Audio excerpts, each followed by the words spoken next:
as two women confronted one another in the congressional meeting hall, not a court, but a final opportunity for talks before the legal action proceeded to trial. The air was thick with tension. Leavitt had asked for this assembly, one last effort to settle the issue outside of a courtroom. This wasn't just about two politicians. As political commentator James Morton explained, this matter could redefine the boundaries of public statements in the United States. If Crockett prevails, it establishes a precedent that could alter how public figures engage with the media for good. The congressional meeting space had been cleared of all non-essential staff. Only Leavitt, Crockett, their respective legal teams, and 3 senior congressional facilitators were left. The large oak desk separating them seemed to shrink as the pressure grew. Leavitt's lawyer, an experienced Washington legal professional named Richard H., began with a measured comment. "We're here today in good faith to handle this matter in a professional way. Ms. Leavitt has prepared a statement she would like to present herself." Crockett, attired in a sharp navy suit, leaned back in her seat, her arms folded. Her lead counsel, Marissa Washington, a prominent defamation lawyer who had triumphed in several high-profile cases, leaned forward. "We will listen to this statement, but I want to be clear. We're not here for a show. We're here for a real resolution." Leavitt rose, her hands trembling a little as she placed her notes on the table. "Congresswoman Crockett, I requested this meeting because I believe there has been a misunderstanding that got out of hand. The statement I made was based on reports that..." "Misunderstanding?" Crockett interrupted, speaking for the first time. Her voice was calm but sharp. "You went on national television and accused me of wrongdoing and misusing funds. There's nothing misunderstood about what you said." The temperature in the room seemed to drop several degrees. "If I may continue," Leavitt said, attempting to stay composed. "The reports I referenced have since been questioned, and I acknowledge that." "Questioned?" Crockett leaned forward. "They have been thoroughly discredited by 3 independent fact-checkers and the Congressional Ethics Committee itself. You didn't cite reports on air. You presented it as a confirmed truth." One of the facilitators, Congressman James Wilson, tried to ease the tensions. "Let's maintain proper conduct and permit Ms. Leavitt to finish her statement." Leavitt nodded with gratitude. "As I was saying, I now recognize that the information was wrong. I'm ready to issue a public retraction and apology on the same network where the initial statement was made." For a moment, it appeared that progress was being made. Then Crockett's lawyer slid a document across the table. "A retraction is not enough," Washington said. "Here are our conditions. A full apology on Fox News, CNN, and MSNBC during prime time hours. A written apology printed in the Washington Post, the New York Times, and your local paper. A $5 million settlement to be given to infrastructure projects in Congresswoman Crockett's district, and a binding pledge that you will never again comment on the Congresswoman's handling of district funds." Leavitt's lawyer almost choked. $5 million. That is completely absurd for a single mistaken statement." "Mistaken?" Crockett's voice was frigid. "You know precisely what you were doing. This was not a slip of the tongue. It was a planned effort to harm my reputation and profession." The room grew tense as Leavitt's team gathered in a hushed discussion. After a few minutes, Leavitt herself stepped away from her advisors and moved directly toward Crockett. "Congresswoman, please," Leavitt said, her voice gentler now. "I understand you are upset. You have every right to be. But $5 million would financially destroy me. I am asking you person to person to reconsider." It was the first genuine moment of the meeting. Leavitt shed her political mask and spoke from a place of real concern. Crockett studied her for a long moment. The room held its breath. "You should have considered the consequences before you spoke," she finally said. "Actions have a price, Ms. Leavitt, sometimes a very high one." One of the mediators tried again. "Perhaps we could talk about a more reasonable settlement amount." Crockett stood, gathering her documents. "Our terms are clear. Agree to them or we proceed to a trial where we will seek the full $18 million in damages. We have survey data showing exactly how much support I lost in my district following your client's false assertions. We have financial studies of fundraising impacts, and we have communications from your client's team indicating they knew the claims were questionable before the broadcast." This last statement hit like a lightning bolt. Leavitt's face went pale.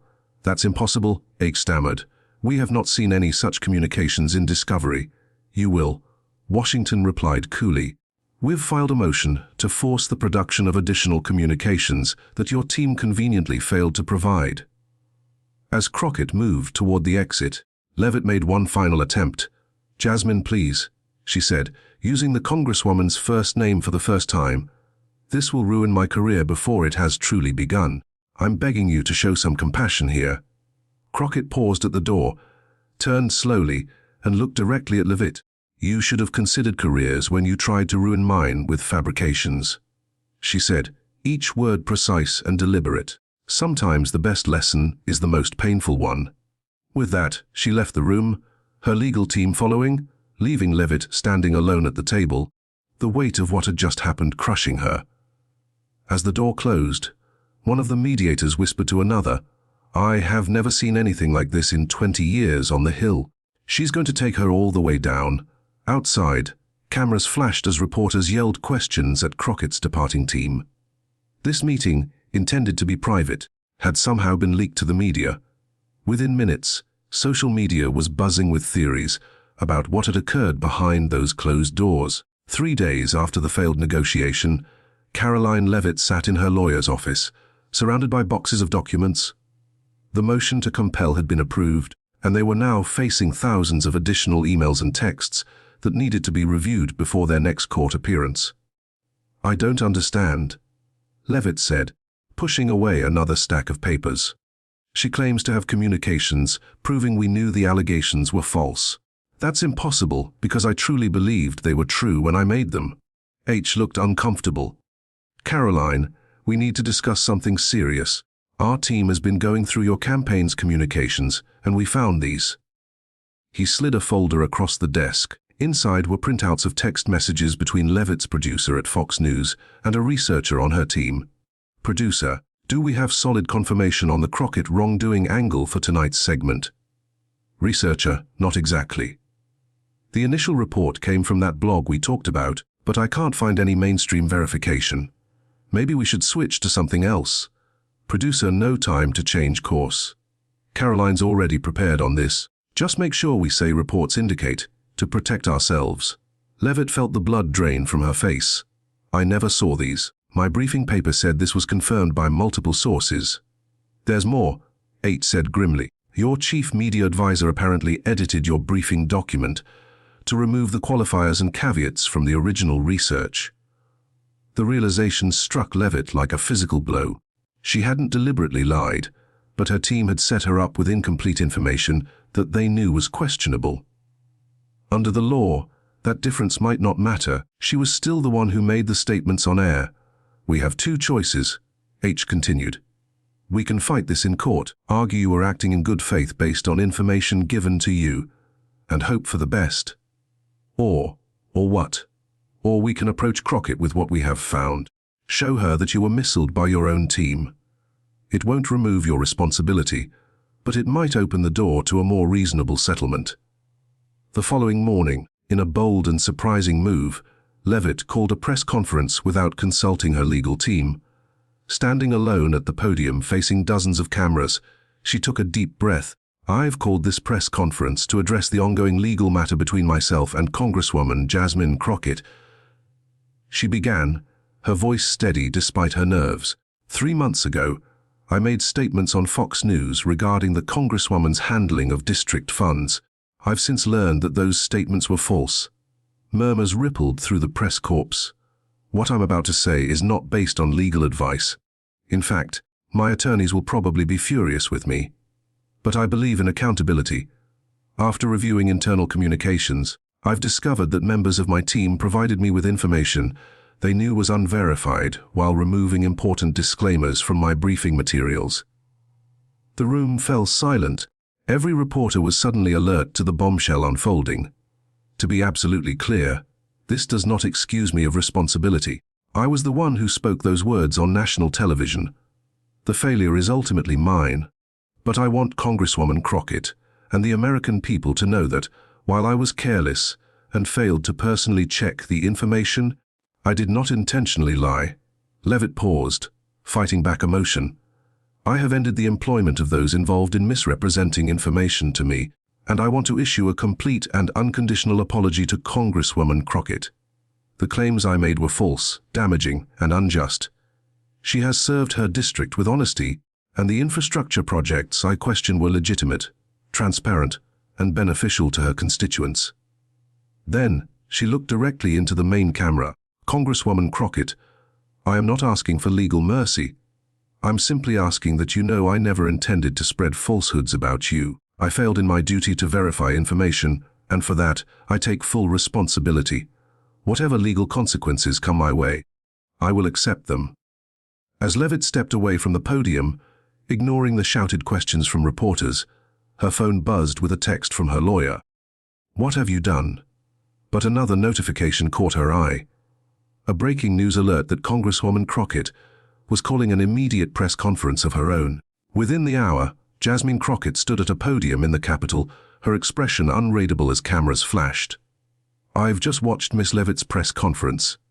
She began. I appreciate her acknowledgement that the claims made against me were false. However, the damage those claims caused cannot be undone with a simple apology. Reporters leaned forward, sensing that this story was far from finished. When we filed our lawsuit, many criticized it as extreme, but I believe that consequences must match actions. Leavitt used her platform to spread damaging falsehoods about me that reached millions of Americans. Crockett paused, shuffling papers before continuing. However, accountability takes many forms. Miss Leavitt has now publicly admitted to making false statements. She has taken responsibility for failing to verify information, and she has removed those who provided her with misleading briefings. Another pause, longer this time. Therefore, I am announcing that I will be modifying our lawsuit. Instead of seeking $80 million in damages, we will now seek $1 million to be paid not by Ms. Leavitt personally, but by the network that aired her statements without proper fact-checking, and by the Political Action Committee that employed the staff who provided her with false information. Gasps and murmurs filled the room. Additionally, I am requiring that Ms. Leavitt commit to working with me on a bipartisan initiative to promote higher standards in political communication. We will jointly create a pledge for political commentators and spokespersons to commit to basic fact-checking standards before making accusations on air. Crockett looked directly into the cameras. This isn't about ruining Leavitt's career. It's about creating real consequences for a system that rewards sensationalism over truth. If she is genuine in her regret, this offers her a path to make meaningful amends. As the press conference concluded, both women found themselves at the center of a media firestorm, unlike anything either had experienced before. What had begun as a straightforward defamation case had become something much more significant, a potential turning point in how political communication was conducted. That evening, as both press conferences replayed on every major news network, Leavitt received a private message from Crockett, the first direct communication between them outside of legal channels or public statements. It read simply, "My office tomorrow 9:00 a.m., just you, no lawyers." When Leavitt arrived the next morning, she found Crockett alone reviewing documents at her desk. The Congresswoman gestured to a chair without looking up. "Thank you for coming," Crockett said, finally meeting Leavitt's eyes. "I wanted to speak with you directly, person to person." "I appreciate that," Leavitt replied cautiously. "Let me be clear about something," Crockett continued. "I don't believe you were simply careless. I think you were reckless in a system that rewards recklessness. There's a difference." Leavitt nodded slowly. "That's fair. But your press conference yesterday surprised me. It took courage to stand up there without your lawyer's approval and admit fault publicly. It was the right thing to do." Crockett studied her for a long moment. "You know, when I first filed this lawsuit, I wanted to make an example of you. I was angry, not just at you, but at a political culture where people can say whatever they want about public figures without repercussions. I understand that now more than ever," Leavitt said quietly. "Here's what I'm suggesting," Crockett said, sliding a document across the desk. "This is a draft of the joint initiative I mentioned yesterday. It's a set of principles for political communication. Fact-checking requirements, transparency about sources, proportional platforms for corrections when errors occur." Leavitt scanned the document, nodding slowly. These are good principles, ones I should have followed from the beginning. If you're serious about making things right, I want you as a co-sponsor, not just signing on, but actively promoting these standards, particularly to your side of the aisle. For the first time since the controversy began, Leavitt felt a glimmer of hope. I'll do it, not because of the lawsuit, but because it's the right thing for political discourse. Crockett extended her hand across the desk. Then we have an agreement. I'll instruct my attorneys to proceed with the amended lawsuit against the network and PAC, removing you as a personal defendant. As they shook hands, both women understood that something extraordinary had just taken place. A bridge across the partisan divide, built on the unlikely foundation of a defamation lawsuit. When they emerged from Crockett's office together, reporters who had been staking out the hallway erupted with questions.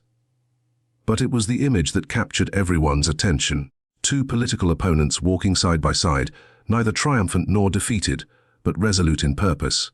The photo went viral within minutes, with commentators across the political spectrum struggling to make sense of this unexpected alliance.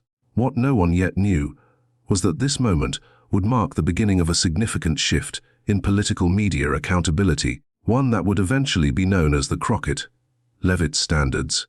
In the weeks following what the media dubbed the reconciliation, the political landscape changed in ways few could have predicted.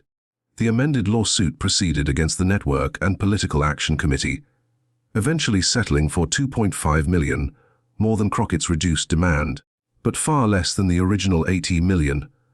More significantly, the Crockett-Leavitt political communications standards gained surprising traction. What began as a seemingly idealistic proposal quickly gathered supporters from both parties, particularly among younger politicians tired of the scorched earth approach to political discourse. 6 major news networks, including Fox News and MSNBC, adopted modified versions of the standards, implementing new fact-checking protocols for political commentary. Social media platforms introduced special labels for verified political claims and unverified allegations. For Karoline Leavitt, the path forward wasn't easy. Some conservative commentators labeled her a traitor for collaborating with Crockett. Former allies distanced themselves, claiming she had given in to progressive pressure, but others, particularly within the younger generation of conservatives, saw her actions as principled and brave. What Leavitt did was actually deeply conservative, wrote one prominent right-leaning columnist. She took personal responsibility, faced consequences, and then worked to build something better. Isn't that what we claim to stand for? 3 months after their initial agreement, Leavitt and Crockett appeared together on 60 Minutes, their first joint interview. "People keep asking if we're friends now," Crockett said when the interviewer posed the inevitable question. "We're not friends. We disagree on almost every policy issue facing this country. But we agree on something fundamental, that democracy can't function without a baseline of factual discourse." Leavitt nodded. "I learned the hard way that words have consequences. What began as the worst mistake of my career became an opportunity to contribute something meaningful. I'm still a conservative. Congresswoman Crockett is still a progressive, but we've found common ground in the belief that political debates should be fierce but factual." The impact extended beyond media practices. Law schools began offering courses on the case, examining how it had potentially reshaped defamation law for public figures. Political consultants adjusted their strategies, placing greater emphasis on verification before attacks. Perhaps most surprisingly, polling showed that voters responded positively to the standards. A national survey revealed that 78% of Americans supported stricter fact-checking requirements for political commentary, with majority support across party lines. 6 months after the initial confrontation, both women's careers had taken unexpected turns. Crockett, once seen primarily as a partisan progressive voice, was now recognized as a leading advocate for accountability in political discourse.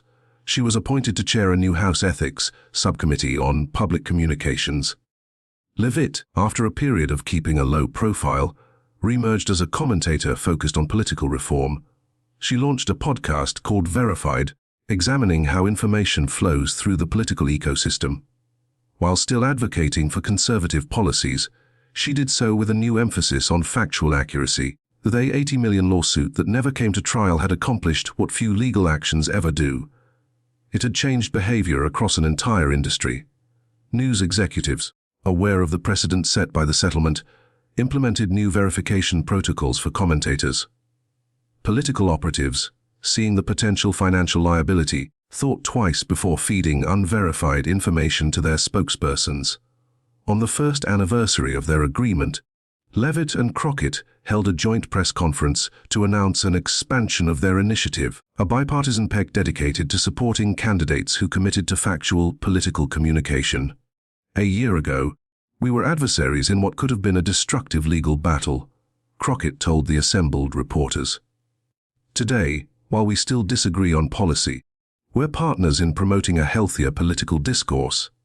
Leavitt stepped to the microphone next. The lesson I learned wasn't just about fact-checking.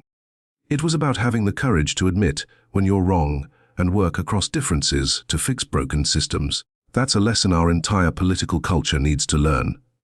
As they stood side by side, cameras flashing, the contrast to their first confrontation couldn't have been more stark. What began with Leavitt begging Crockett to drop of an $80 million lawsuit had become an unprecedented partnership that was slowly but meaningfully changing the rules of political engagement. The most powerful thing about this story, noted one political analyst, isn't that they found common ground. It's that they turned potential destruction into creation. Instead of one career being ruined, an entire system is being reformed. The final image that dominated coverage, Crockett and Leavitt shaking hands beneath a banner reading, "Fierce but factual," captured a rare moment in American politics. Adversaries who had found a way to turn conflict into collaboration without compromising their core beliefs. As the press conference concluded, a reporter shouted one final question. "Do either of you regret how this started?"